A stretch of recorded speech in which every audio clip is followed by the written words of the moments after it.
Daniel 4:8 again. In the last video, we worked through the text of Daniel 4:8, and I want to use this video just to talk about the word soph. This word appears in Daniel 4:8, and it's the first time it's shown up. It shows up 5 times in biblical Aramaic. It also happens to appear in biblical Hebrew. We can look up whether or not this is an Aramaism according to Wagner's judgment, and it does indeed appear as one of the lexical Aramaisms that he catalogs. And you can see from his entry here, it's in German, there are some scripture passages that he cites in which it appears. It's Joel, it's Ecclesiastes, it's 2 Chronicles.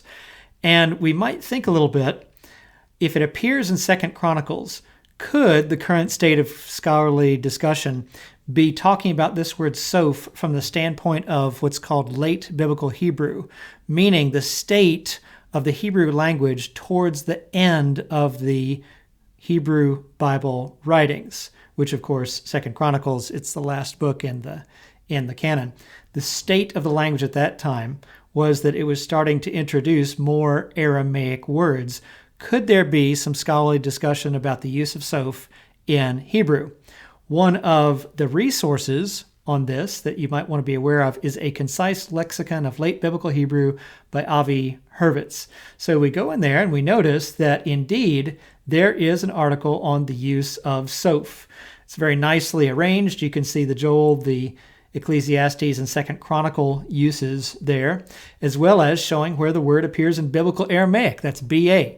And then in classical biblical Hebrew, meaning the non-late biblical Hebrew parts of the Bible, you can see Amos 9:1 lined up against Deuteronomy 11:12, lined up against Ecclesiastes 3:11, and then some Joshua passages lined up for similar use against 2 Chronicles to show that there were alternatives that then in the so-called late biblical Hebrew writings, as more Aramaisms started to come in, these words were used similarly to sort of the native Hebrew words. And there are further discussions within Hurwitz's book about use in targums and then so-called independent uses, meaning not translations of the Hebrew Bible in other Aramaic writings.